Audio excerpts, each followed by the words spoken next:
Somewhere in this rough terrain, just west of the Colorado River and south of Needles, is a point of impact, maybe some burn marks, created by something that fell from the sky. Frank Costigan saw it because he got up at 3 in the morning to let his cat out, a fiery object that flashed across the sky. But it wasn't a meteor, he says. Up in the sky, it's just bright. It was bright enough that it illuminated the ground. For 7 years, Costigan worked as the chief of airport security at LAX. He says the mystery object flew out of the northeast heading southwest, traveling very fast. But at one point it slowed down, then sped up again.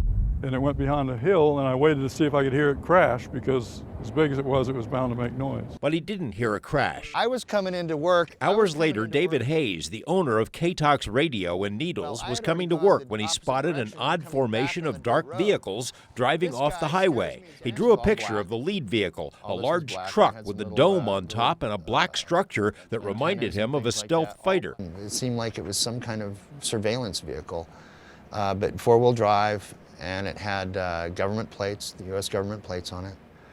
And behind it was a couple of vans that they looked like support vehicles. The men inside had military bearings, Hayes said, but weren't in uniform. He made eye contact with one of the drivers and the guy followed him. Later in the day, one of the vehicles was parked outside his station, seemingly conducting a surveillance of the place. You see these guys and they're staring you down. It's sort of a Men in Black sort of a feel to it? Absolutely. Very serious, serious as a heart attack. I went up to the airport. Coincidentally, Costigan, the ex-cop, works on investigations for Hayes. When he came into the radio station, he told Hayes about the thing he'd seen in the sky, and Hayes told him about the Men in Black. Then they got another piece of the puzzle, a call from a man who lives in a houseboat on the river, who said he saw the fiery object, that it had crashed about 100 yards west of the river, that it landed with a thump. Hayes says he's known the witness for years by the name Bob on the River. Bob thought a plane had crashed and tried to call 911, but his cell wouldn't work, so he moved his boat out into the river and then heard the helicopters.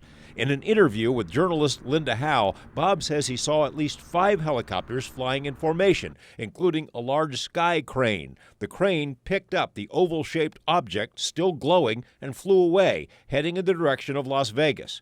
One odd detail, the choppers arrived only 17 minutes after the object crashed. Bob described it to Hayes. About the size of he said it was like the size of a semi-trailer, about like a oblong-shaped thing, and like a tank, something like that. There's got to be something, some evidence on the ground. Out of the blue, the people at the station got a call from a friend in Laughlin who said the Laughlin airport had been inundated on the night of the crash with so-called Janet planes. That's the airline that flies workers to top-secret Area 51. Costigan says the airport could not confirm this because no one's on duty after 6 p.m. at night, not even in the tower. The black vehicles have left Needles. Bob, the houseboat guy, can't be found either. The fact that there were people here the next day, almost like a team, it seemed like, that they were doing either some sort of cleanup or whatever. The point is that something definitely happened.